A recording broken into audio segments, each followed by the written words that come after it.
to Late Nights. I am joined with my co-hosts, Deke and Scotty with 8 O's. If you don't know who these people are, well, guess what? We're going to be talking about that. I'm so excited. Thank you all for joining me forever. I appreciate Episode it. 1. Woo! Yeah, episode 1 with us. Woo! That's what I'm going to label it. It's going to be episode 1, the real episode 1. Excellent. Episode 1.1.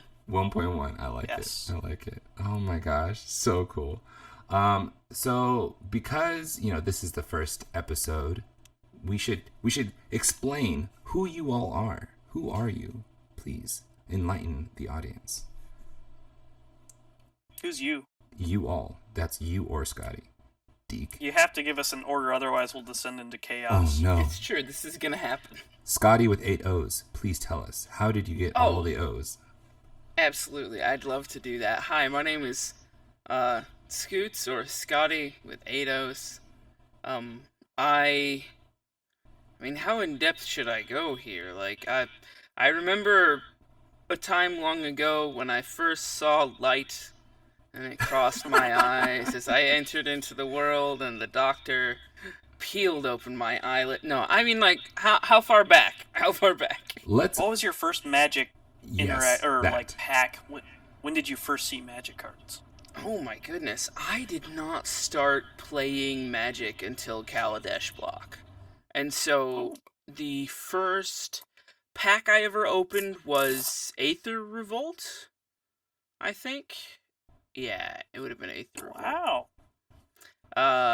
And eventually, I remember I opened a pack of Hour of Devastation and got the, an Invocation Dark Ritual. And it was like, this is ugly. And so I sold it back to the shop because I didn't know what foils or invocations or anything were. I was just some You knew doofus. it looked like trash, though. You at least knew that. I just didn't. It just wasn't what didn't look good. And so I just was like, okay, you take this and give me money for it, please.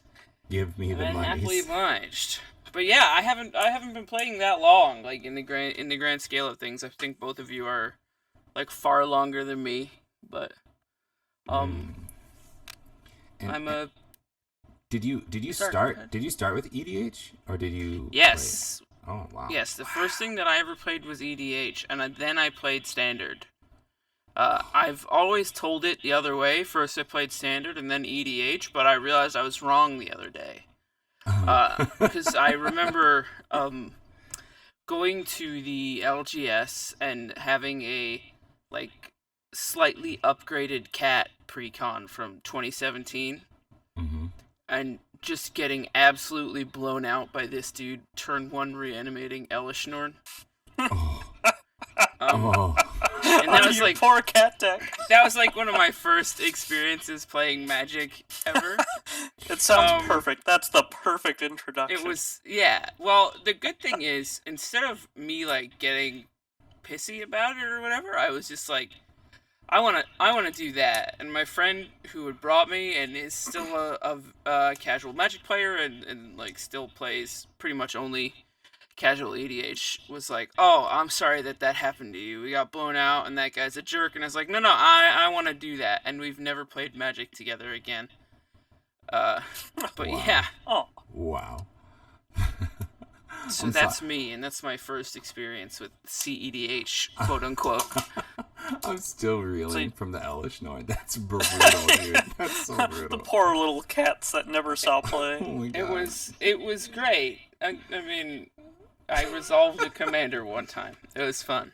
Oh my God. Oh, the cat deck. That deck. So you just worked your way straight up the ladder to cEDH where you are now, huh? I mean, I pretty much... I played like mid-power and battle cruiser, and then I wanted to play high power, and so I played high power, and I put together a really, really bad Brea artifacts list, and Lab Maniac Luke was a moderator of Play EDH at the time, and he was like, no, this is bad. You should put together good Brea, and then come play cEDH with us. Yeah. And I didn't. Oh. and I didn't, and then I took a break off from Magic for like 8 months to a year after I was streaming like casual EDH back in the day, Mm-hmm.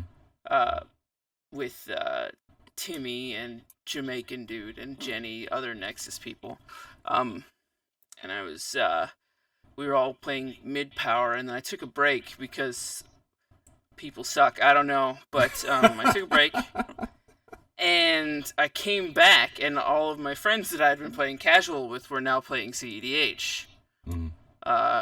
And we didn't really know how to blend like power levels together, so I was just like, okay, Luke, let's play cEDH now. Yeah. And then I learned cEDH, and yeah. But I definitely played like all power levels, and I enjoy it. It's fun. Yeah, definitely. That's really funny. You okay, not only did you start playing EDH, which is arguably one of the hardest formats to start Magic with, Yeah. like your beginnings were just like so just shut down, and then you play casual, you leave casual, you come back, and everyone's like, "Fuck casual, we're playing cEDH." You're like, "Ah, I guess I gotta play cEDH now." When in your EDH learning experience did you hear about priority? I'm curious. Like, Was it way down the line, or? Yeah, I mean, priority and like priority, like waiting your turn to put a spell on the stack is Yes. just not something that existed until I played cEDH, right? Like, Okay, in casual, if someone had a counter spell, right, they were just like, no wait, They I slam it. can stop this. I have a counter spell, and they play their counter spell or whatever. But in cEDH, people will just lose games because they're like, no, I'm gonna pass priority, even though I have a counterspell. I think someone else does, and then that person doesn't, and everybody just loses the game. Even though I have 3 counter spells, I need all of them for later. And honestly, this has happened to me in like tournament games, in like pickup games, and I just gotta scratch my head. But yeah, priority, first time. Not till I played cEDH. wow. Well, thank you for the backstory. I feel like I know you so much better now. Like that's It's an origin story, it's not just a backstory. I'd like to hear Deke's origin story, honestly. I want to hear it. I want to hear all of the things. Many moons ago. No, mine does go back a ways. So in elementary school, my parents, for whatever reason, bought me a starter pack of Portal 1. So that was my first experience. Oh, I heck had yeah. no clue what I was doing. I pretty much was making up the rules as I went along while I tried to play it with my sister. Made no sense. I didn't touch it again till way later, till this one time at band camp. I can make that joke because I've finally seen that movie. Nice. Like, people were playing Wait, it, and at the time... Finally? Yeah. What do you mean finally? Like, that movie's been around forever, and I just watched it this year for the first time. Oh American Pie? God. Oh my god. Yes. It was funny. I liked it. I would recommend it to people in the audience. American Pie. Check it out.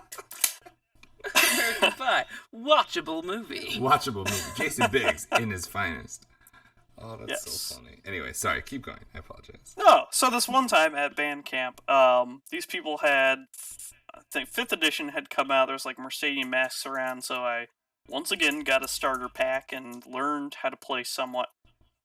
And then, let's see, something happened. Pokemon cards came around, started playing Pokemon, and then realized that still had Magic cards, had friends playing it, got back into it, started doing Friday Night Magic stuff.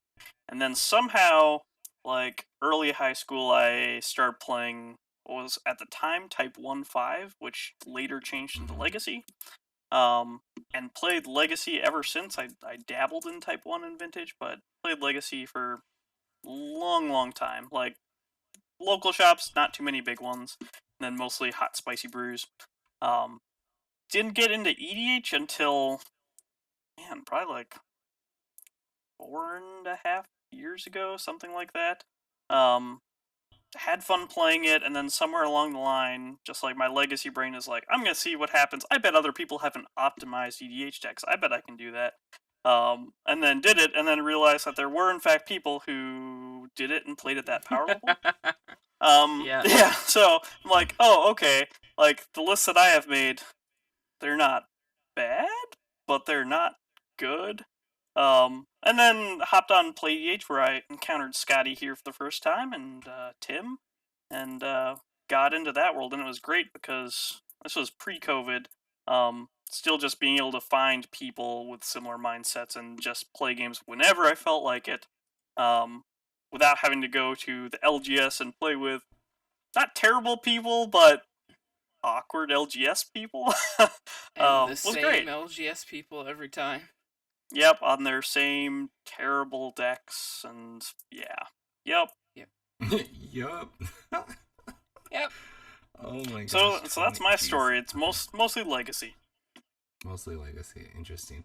Yeah, Scotty. So that's I feel like that's how a lot of people start. They start with other formats, and then they have this huge collection, and then they drift into EDH where they can play all of the cards that they've amassed. But I just couldn't imagine a world where I played, because I played Standard for the longest time, and then what was your first Standard block? Shards of Alara was my first Standard. Oh, block. Okay. And so when I started playing, and then I was over all of my cards, just rotating out, not being able to play it, and then not wanting to create a legacy deck because legacy decks were insane, and modern wasn't a thing quite yet, and I was just like, oh my god, this is dumb. I hate this. And I remember stopping like playing Magic altogether, and then getting back into Magic. My friends started playing EDH, and I was like, ooh, EDH, ooh, fun, ooh. And I got spoiled. What happened? See, what happened was. What happened? I went to an LGS, and there was a guy there, and he had like 10 EDH decks, and people were saying competitive decks or high power decks or 99% decks, whatever.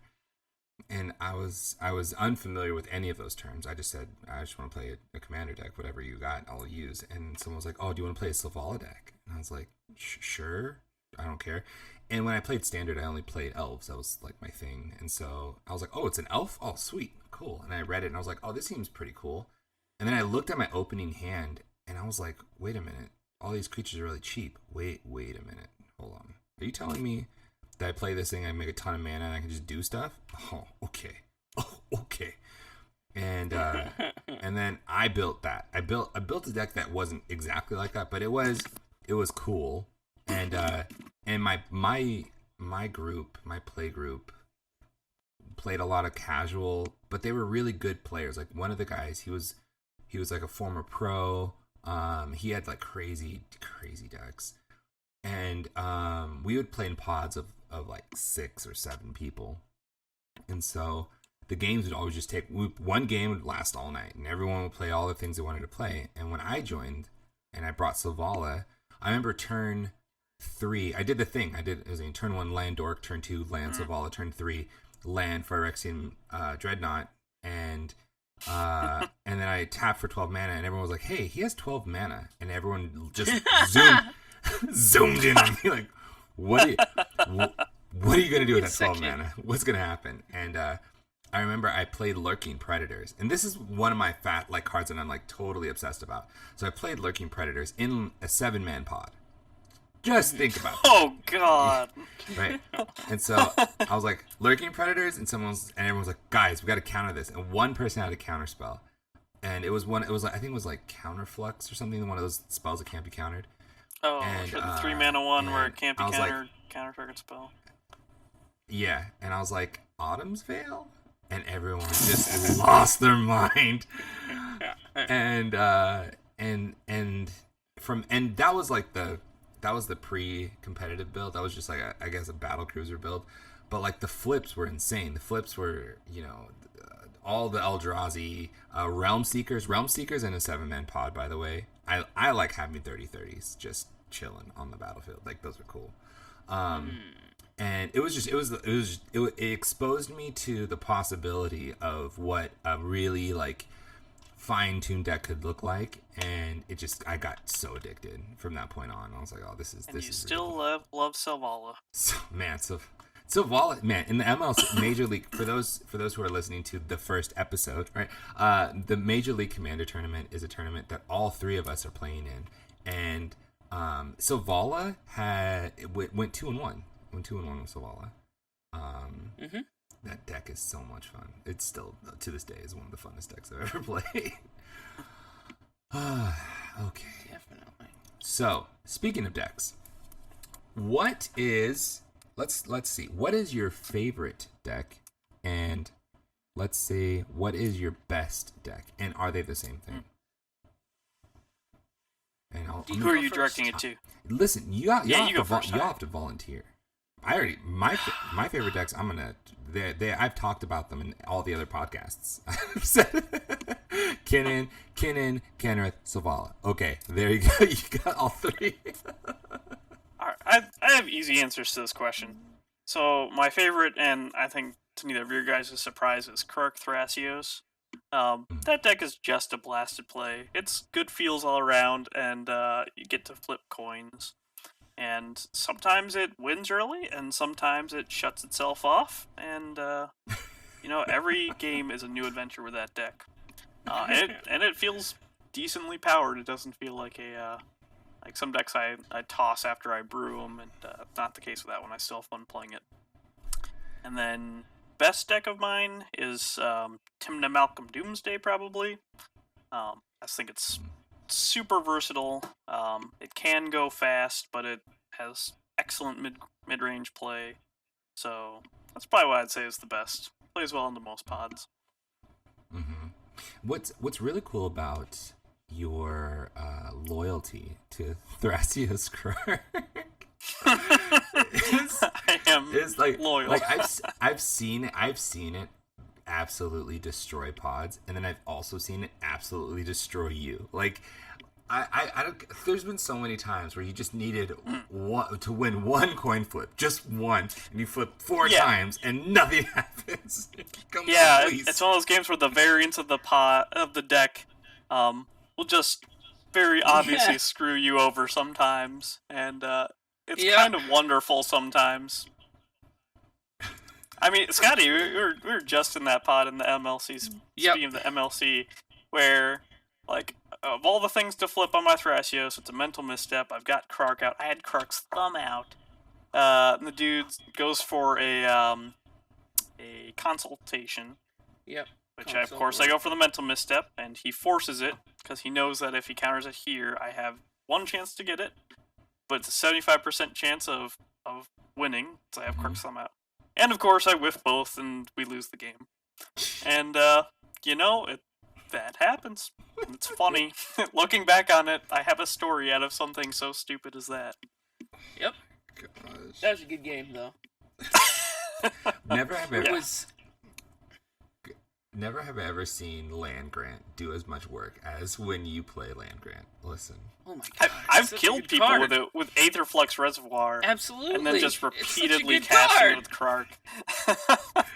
It's so dumb. I was watching, even Tim was doing he was playing the budget version, and he had this gas turn one where it was a no lander, but he had the Land Grant, and then just started popping off from there, pretty solid.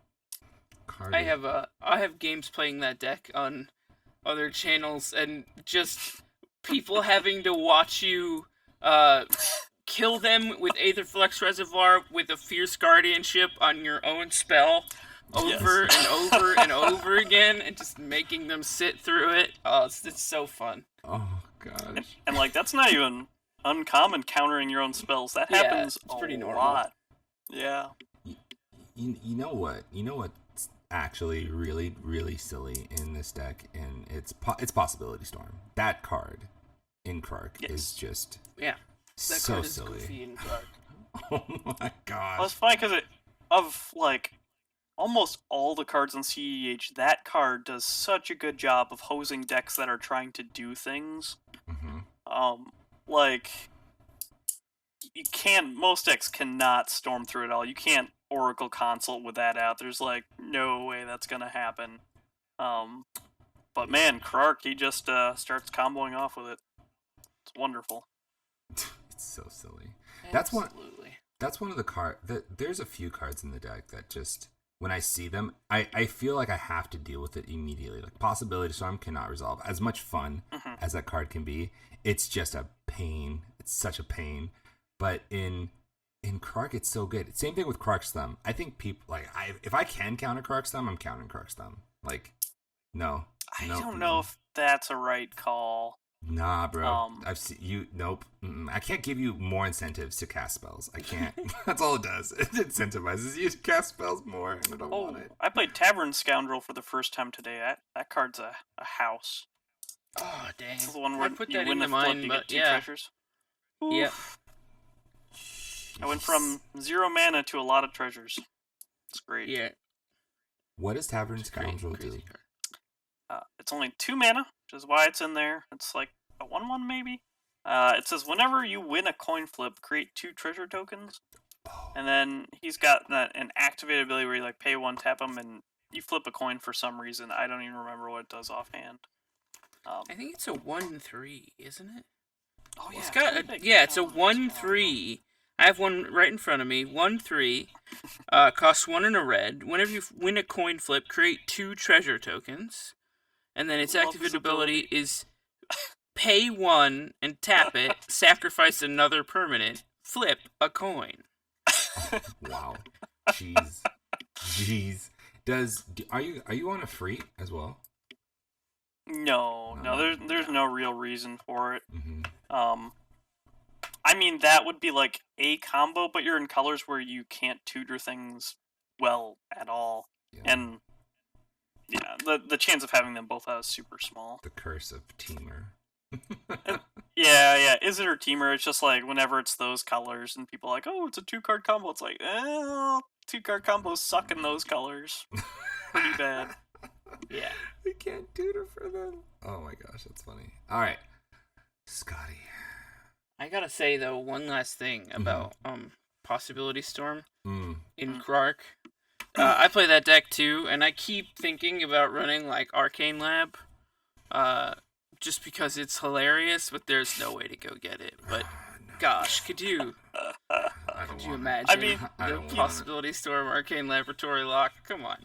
Yes, where you still get to resolve spells sometimes. Yeah. The very same. Y'all are so mean. Okay, Scotty, what is your favorite deck and what is your best deck? Are they the same?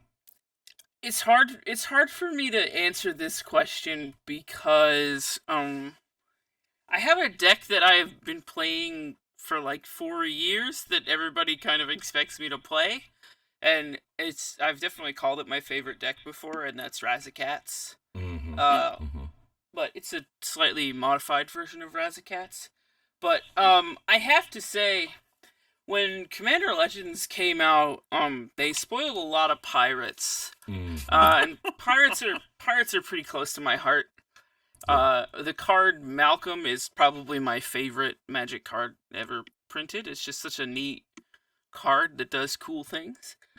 So I would say my favorite deck is Malcolm Dargo Pirate Tribal, which is a combo deck that attempts to either infinitely cast Dargo with like a Grape Shot or something else payoff, or attempts to win with Glinthorn Buccaneer and Malcolm. And you're on Fire Fist's Fury or whatever. And I'm it is, on right? Fire Giant's Fury, which is a silly card. I love that card. The card is so dumb. The card is so dumb. Wasn't it printed like a supplemental set or something? It was, yeah. It was only printed in dual decks. Yes. So good. Yeah, it was printed in Kaldheim dual decks. And it is a 1 and a red.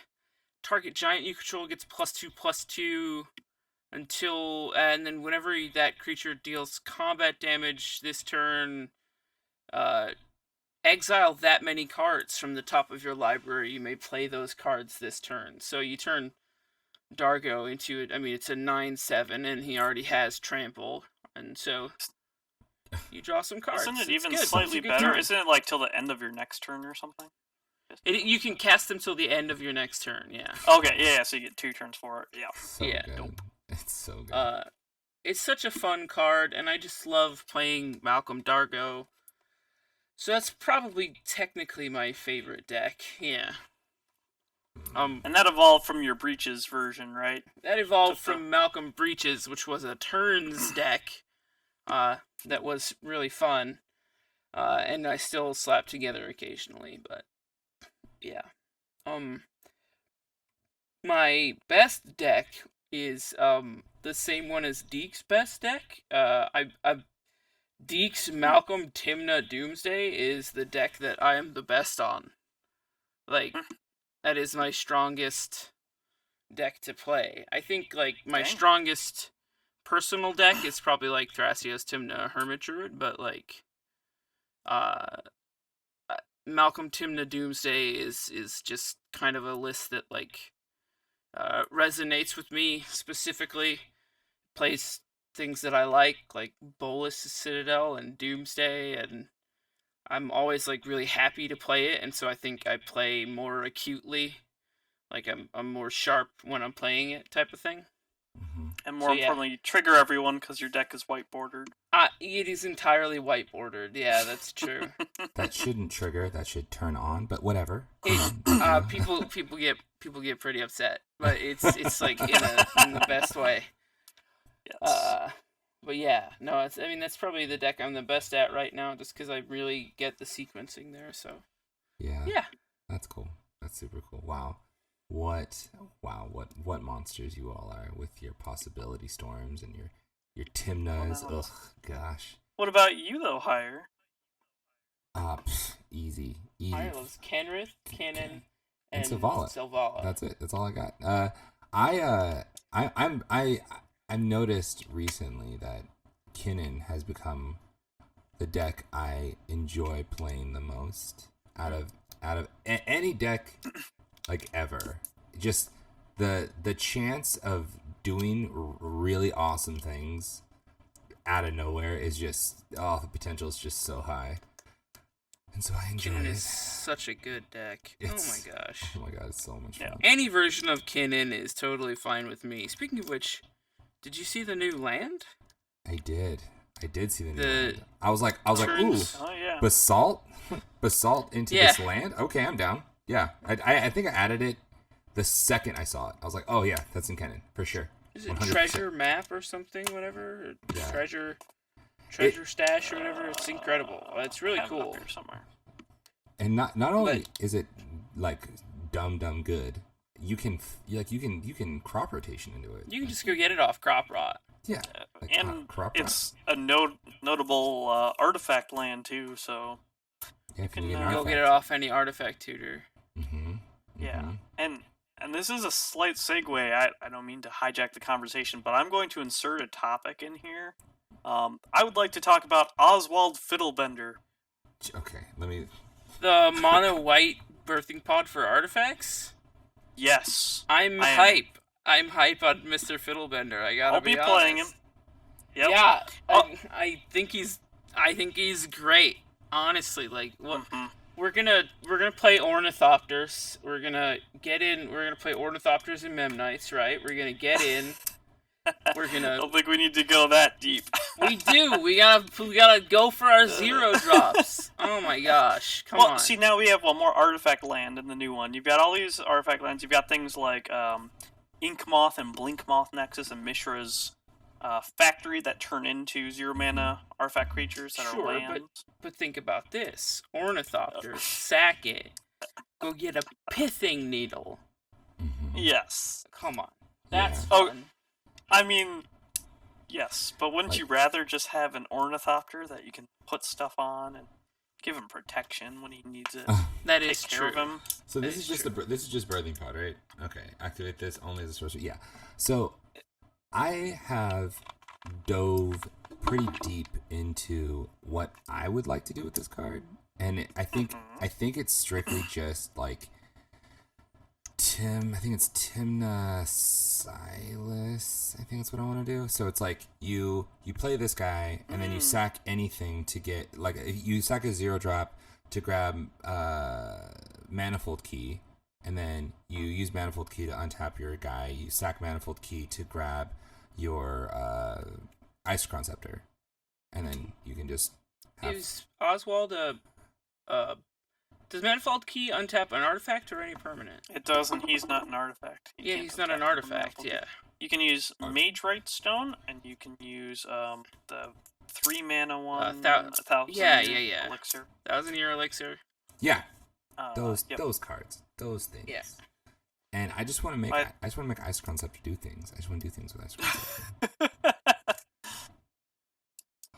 I think he's cool. He's so cool. Like, the thing that already puts him ahead of white decks and pretty much most stacks, any stacks that exist, is that, like, current stacks decks, you need a certain amount of stacks in your deck so you can consistently get them in your opener. Right. And he doesn't have that requirement. He can keep gas hands and still get those key stacks pieces. So you can fill your deck up with nice things instead of just a whole bunch of useless stacks pieces that bog down the deck.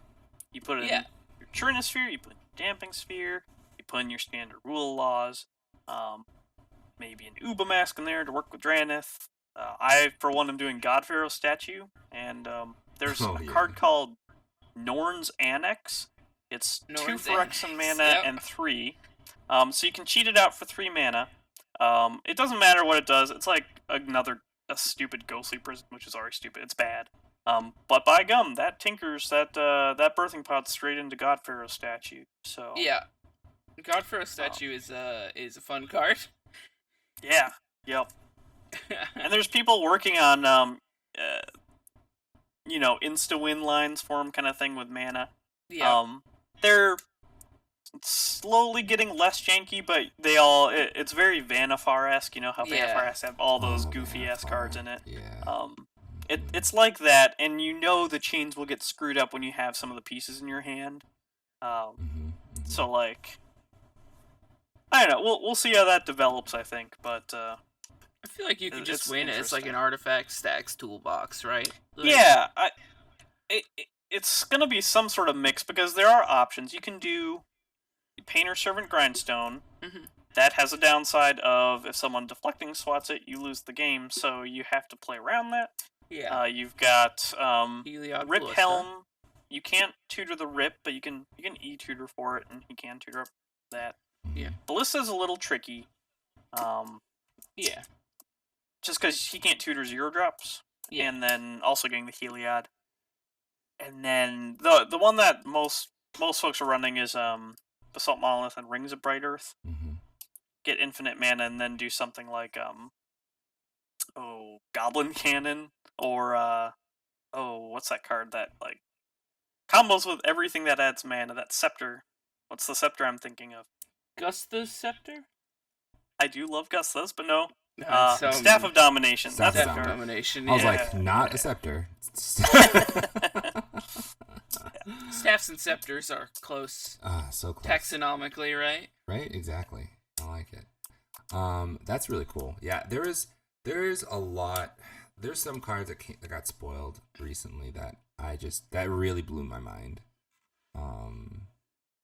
That card was one of them. The other one is the card I think got spoiled today, Minsk. The Beloved. The hamster man? Yeah. God damn it. Okay, listen. All right, I'll give you a chance. Okay, so I was like, this seems not good. And then I was gonna go to bed, and then I was like, wait a minute, you can pay 0 and just kill something that you own? Yeah, like Hulk. Like Hulk. And then I was like, wait a minute. You can play all the creature stacks pieces and then just kill them on your turn, and you're free to go. Huh. That seems good. And then a plan came to mind to Hulk, and then I was like, oh wait, you can just Hulk into Emil Dockside and create and make infinite mana, and then if you are running a creature heavy deck, so if you have like a couple creatures that have been on the battlefield, you can just make them all giants and just kill everybody. That seems not bad. And then your hamster has trample and haste. Okay, so one person's for sure gonna die. Yeah. Yep. And that just seems good. I don't think that's bad. And No, I think you're right. Like the kill thing is fantastic. I don't know the heights it can ascend to, but being able to eat an academy rector and just go into it is pretty It's pretty definitely awesome. cool. Yeah. It's definitely cool. I love the idea of, like, cracking, like, Atla Eggs style. Like, I mean, Atla Eggs is not a bad deck either, right? So, Also, you can crack, what Skull Clamp does in this deck is pretty silly. you can just infinitely kill your hamster with Skull Clamp and draw your deck. Yeah, that's pretty cool. Yeah, I was like, Skull Clamp is a win con? Oh, I'm down. Okay. Wait, run this by me. Yeah, because How? yeah, so if you Hulk into... Yeah, sorry, go ahead. You get the infinite mana, you're yeah, saying. you Hulk into Dockside Meal, get infinite mana, then infinitely clamp your hamster. I gotcha. Yeah, and then Clamp your hamster sounds dirty. That sounds ridiculous. It does sound pretty dirty. But I just... There's a lot of cards that I think have a potential to do something similar. In this deck, I think that the dungeon thing is weird. I'm not a big fan. Wait, of the before we move on, I have to make one more hamster joke because I just thought of it. So Oswald is Fiddlebender is going to be running Portable Hole. So if I ever whip out the Portable Hole, that hamster's going in it. You got that hamster out. That's my joke, guys. All right, continue. Richard Gere. Okay. Sorry. Ridiculous. So this new set coming out, the dungeon mechanic. How are you guys feeling about this? Meh. It's adorable. How's it? As of recording this, the entire set hasn't been spoiled, right?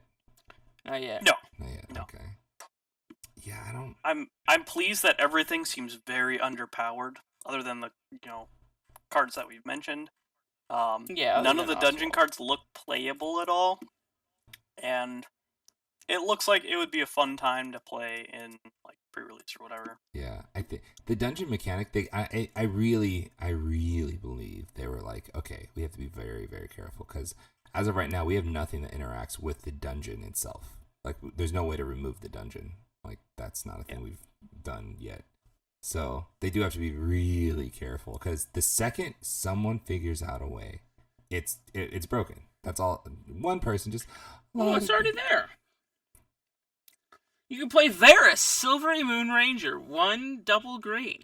Whenever you cast a creature or a planeswalker spell, venture into the dungeon. What? So you just get your food chain in your mono green deck. And then you infinitely cast Eternal Scourge, the only cast from exile creature that works in mono green. Yeah.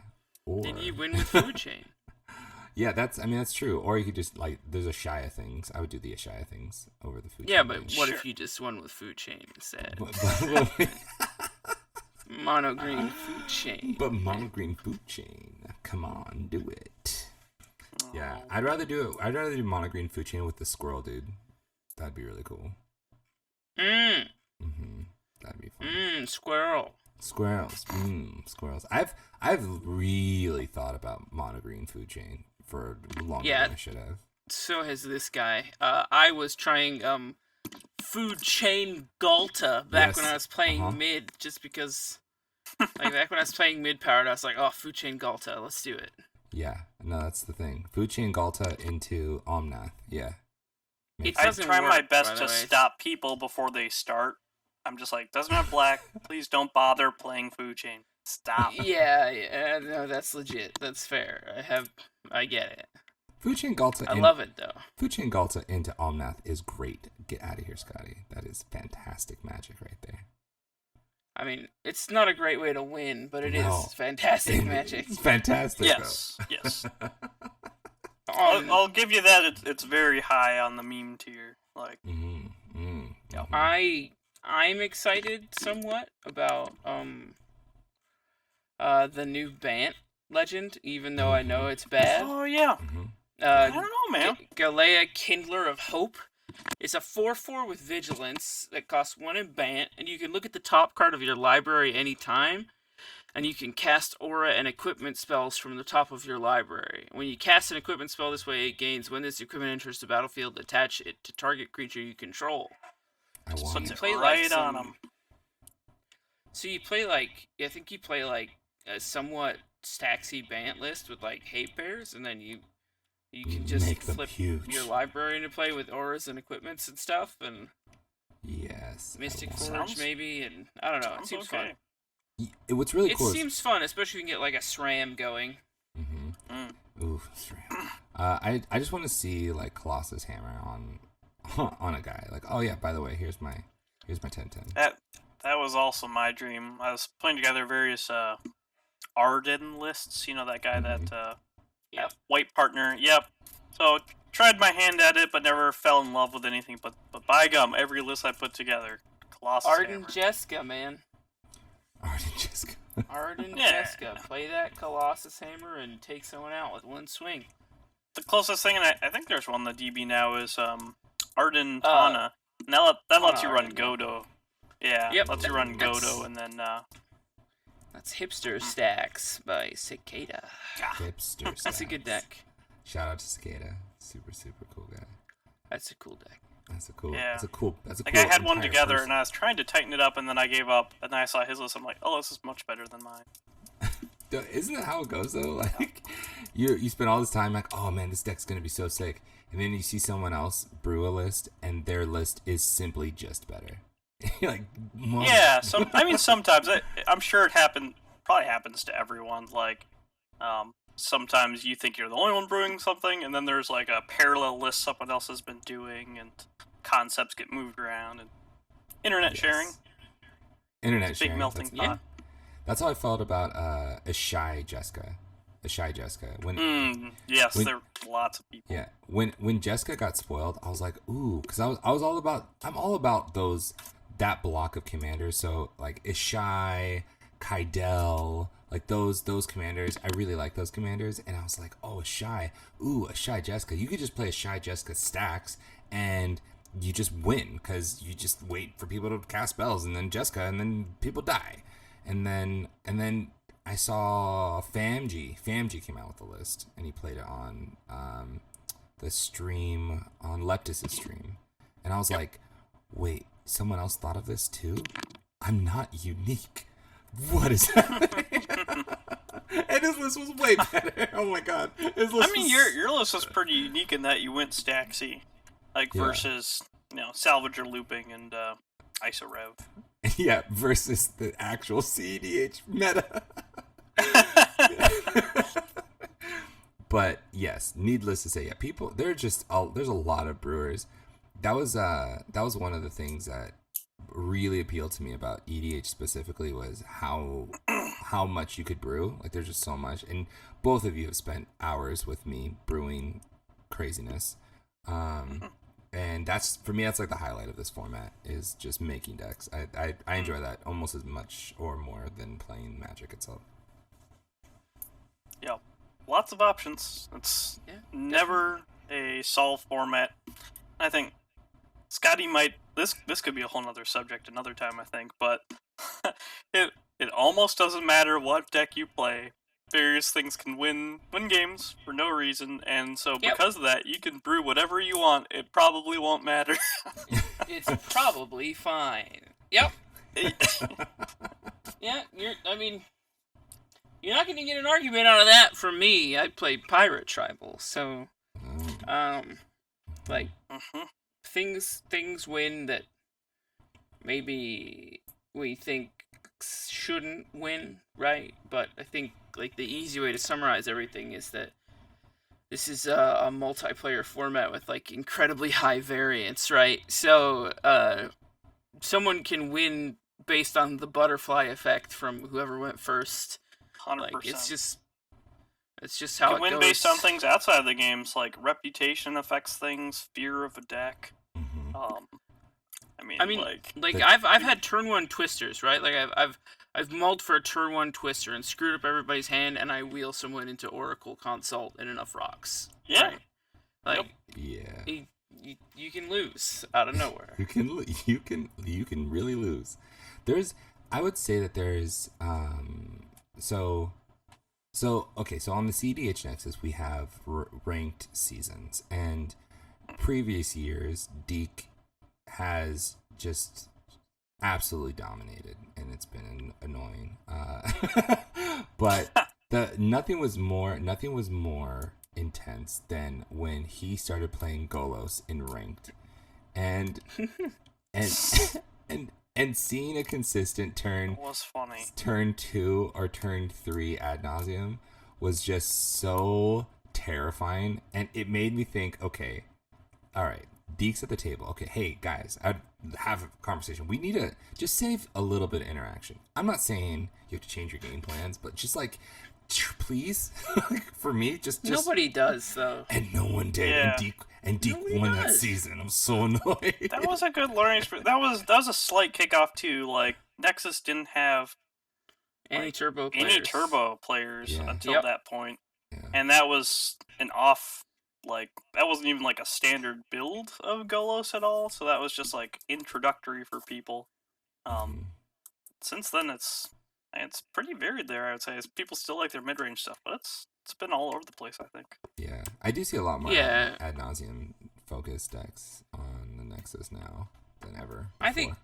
I think you see a lot of blue farm just because people who like visit the server and are playing a deck off of the database for the first time just basically ask, oh, what's the best deck?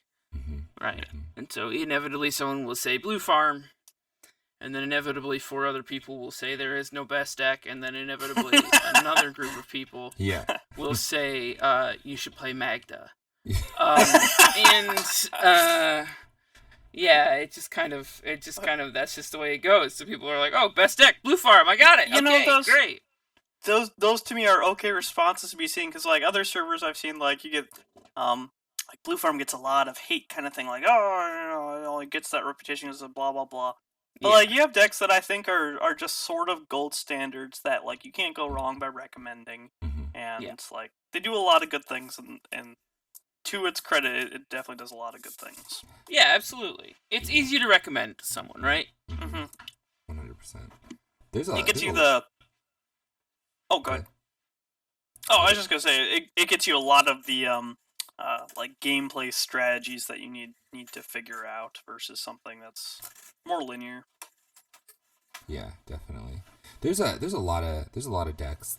Before, I would say there's maybe 10 decks I would recommend for people who are looking to get into cEDH, but that has slowly changed to what archetype do you like? Do you like to play fast? Do you like creatures? Like what makes you enjoy Magic? And then that conversation usually leads to one of a few archetypes, whether it's Nas or like an evolution style deck, or just straight stacks. And I think like even there are definitely like intersections between those categories, right?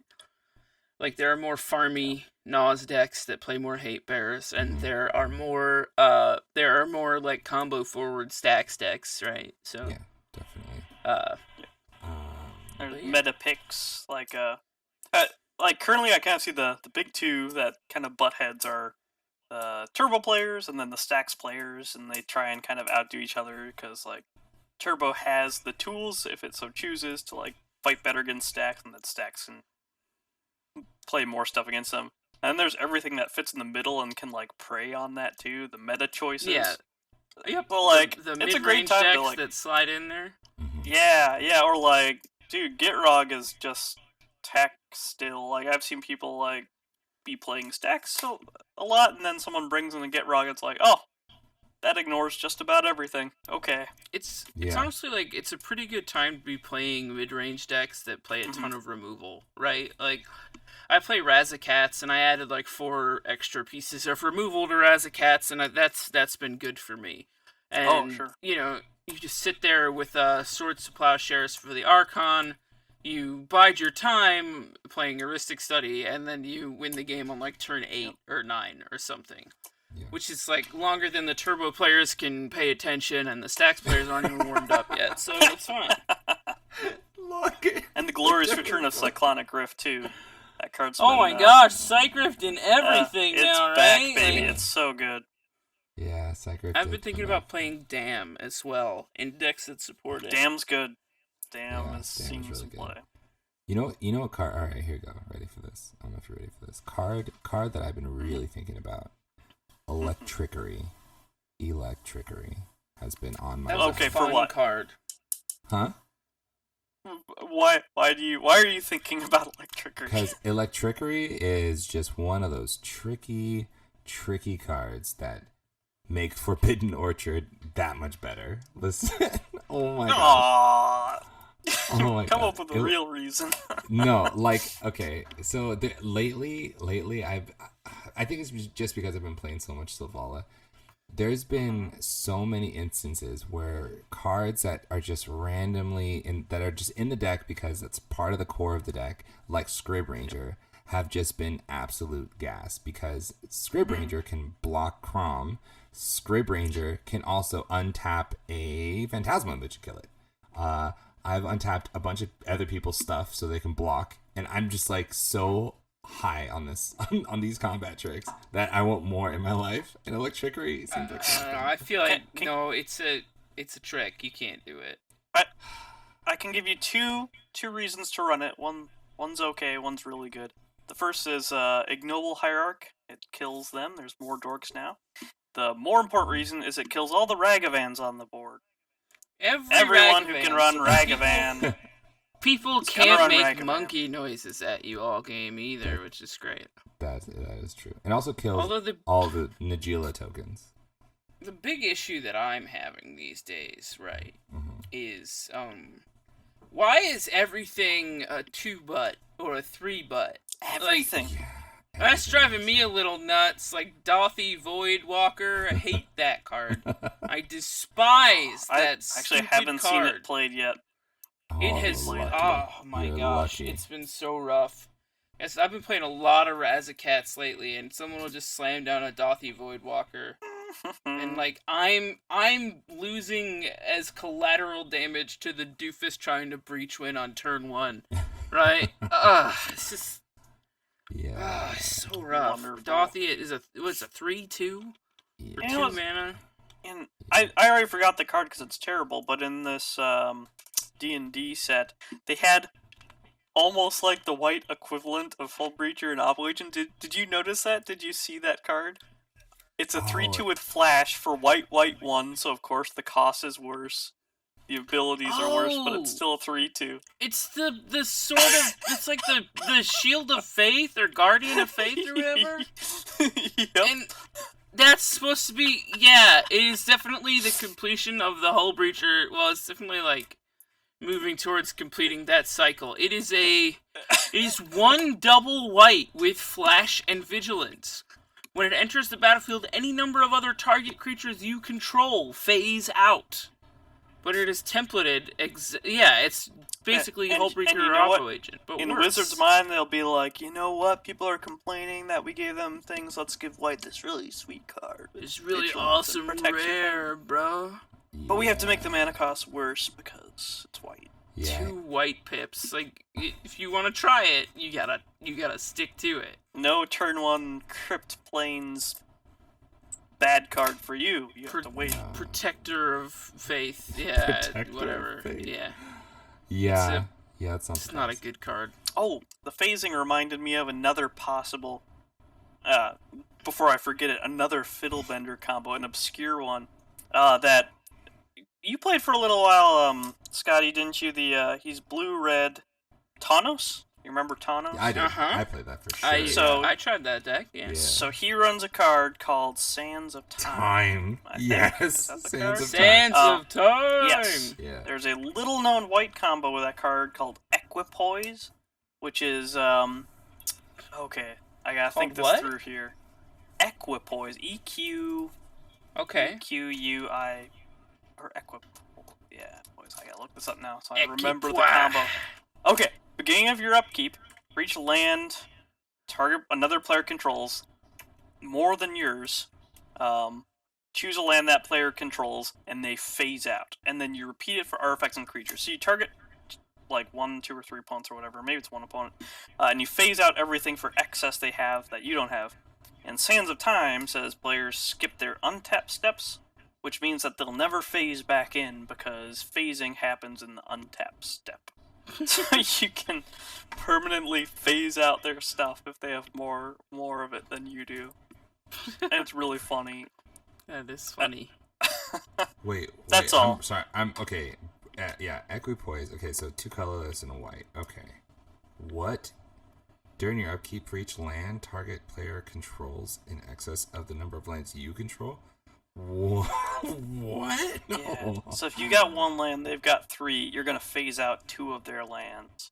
And they're just Same never with creatures. coming back. They have 5 creatures. You have 1. You're gonna phase out 4 of their creatures. Oh my gosh, that is disgusting. Oh my. I know those permanents would return during the untap step, but there's no untap step. Oh my gosh. Yes. Every upkeep, you just phase out someone else's shit, and it stays that way. Yeah. Look at me. I am the captain now. Like, oh my I like gosh. it. I like it. It's dumb, but I like it. I do. Yeah. I don't think it's good enough, but I'll probably just play it at least one time to see it Yeah, happen. we have to see how Why it not? plays out. Just one time. If And we can do explain that'd it be to great. people that their phased out things will never return. The sadness on the stack. And then I'll have to My- explain phasing too, anyways. I guess phasing is more Yes, probably. more common now that there's Teferi's whatever it is protection. Yeah. No, Master of Time. Master of Time. Yeah. No. The one that phases stuff out to protect your cards. Oh yeah, okay. Yeah. Fairies protection. Teferi's protection. Yeah. More people know what phasing does now than before that card was printed. Oh, sure, definitely, yeah. Yes. Phasing does have that trickiness to it. No ETBs. Bring back banding. Good night. Jeez, Bring my back guy. horsemanship.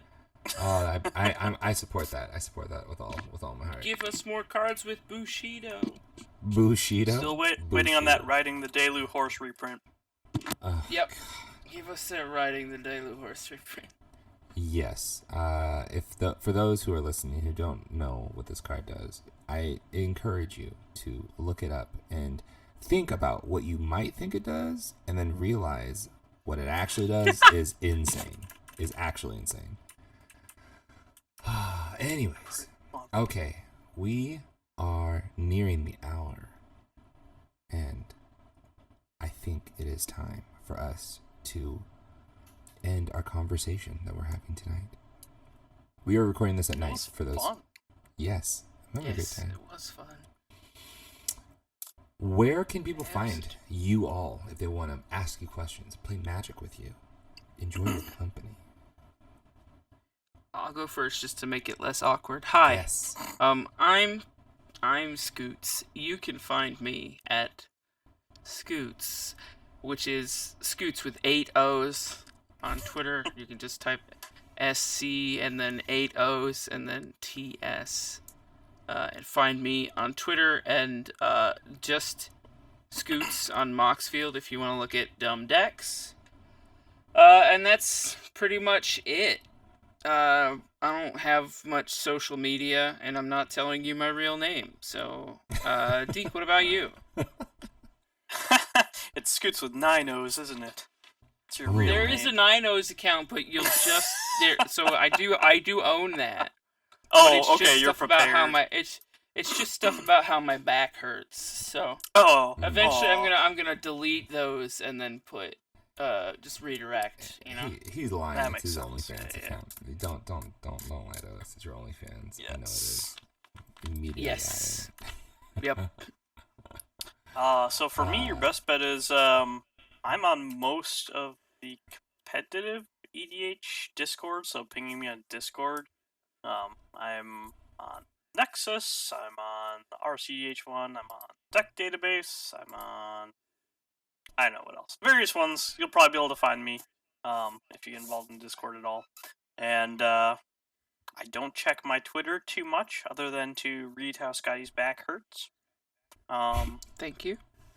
Yeah, that's pretty much it for me. Lots of people find me through the Niv Mizzet Primer. They start off on there and then message me on like Moxfield, and then move on to the Niv Mizzet Discord. That's oddly probably how most people contact me with who don't know me. So Yes, I am. By the way, my co-hosts our published decklist database authors. They're so fancy. Oh, Jesus. They're so fancy.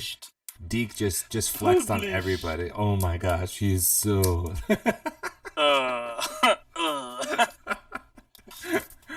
For anyone listening, anyone can go on Moxfield and publish a deck. It's absolutely. He's not lying.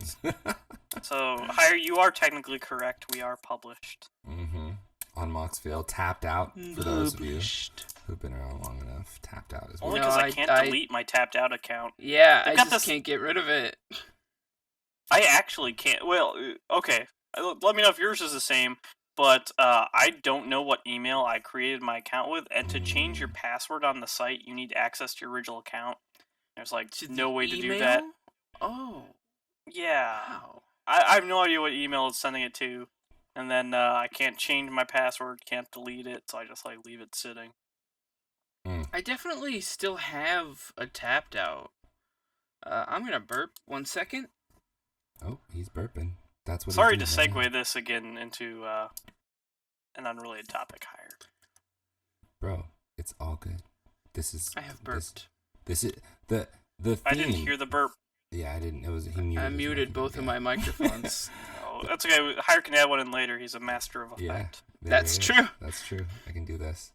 The biggest theme of the podcast, I would say, is what we just did, which is just talking about Magic. So vamping. I do not mind veering left or right. That does not bother me at all. I will say there is some great stuff left on Tapped Out, right? Mm-hmm. Like you can still go to Tapped Out and see some like horrifying cEDH decks of yesteryear, right? Oh yeah. But occasionally you can go and see some great stuff that just never got its chance in the sun. Like my Itali deck that was obviously cEDH, that died on there. My Najila Hulk deck that used a 16-piece combo to win with Felidar Guardian and Saheeli Rai. Whoa. Okay, excellent. Like there's all that good stuff is still on Tapped Out. Mm-hmm. Wow. Time capsule. Yeah. Tapped Out has all of my previously standard decks and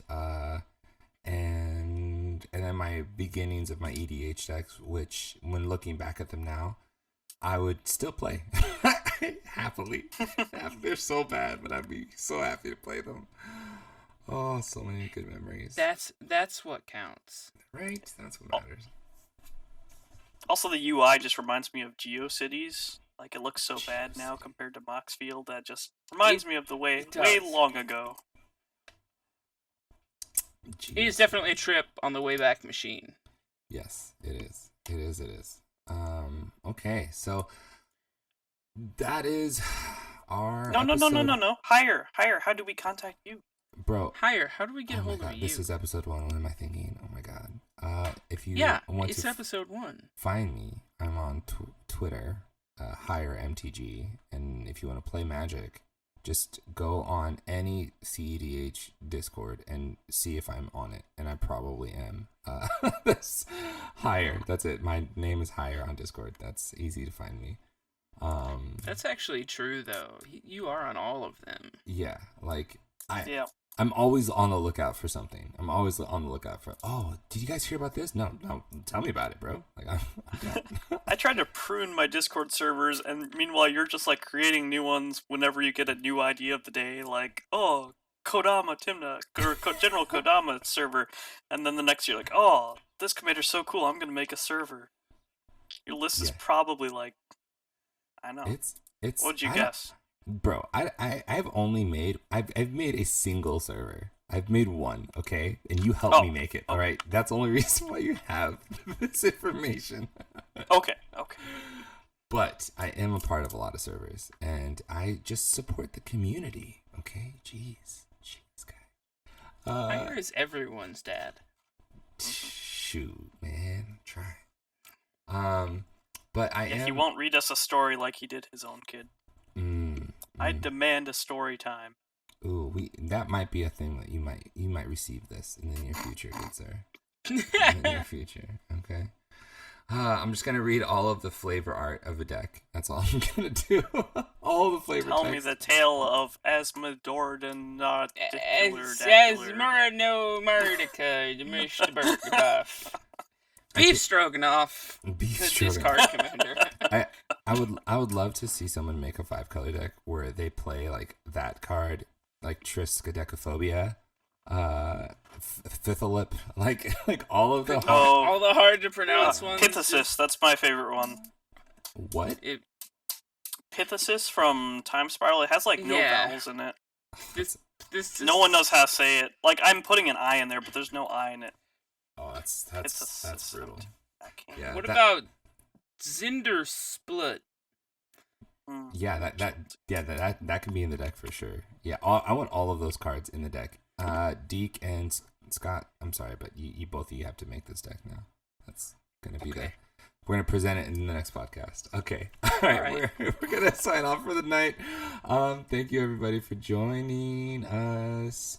I don't know if you all have a tagline you would like to say at the end of this. You can think about it. Like a catchphrase? Yeah. Keep your stick on the ice. We're all pulling for you. Oh, I've got one. Okay. Sometimes she goes, sometimes she doesn't. That's the way she goes. Ooh.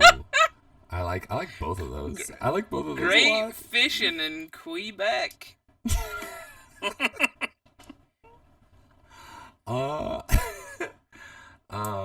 All I have is the square root of 69 is 8 something.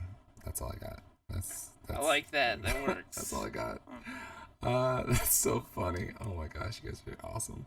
And this is why I have you two as my co-hosts. That is why, right there. But follow us. If you are looking for more podcasts, there will be more in the future. And thank you for joining us. Knock on wood. No, don't jinx it. I mean, geez, man, you have 1 second. You already put it out there in the universe. Goodness. But thanks for joining us, and I'll see y'all later. Y'all be going. Bye, I love you.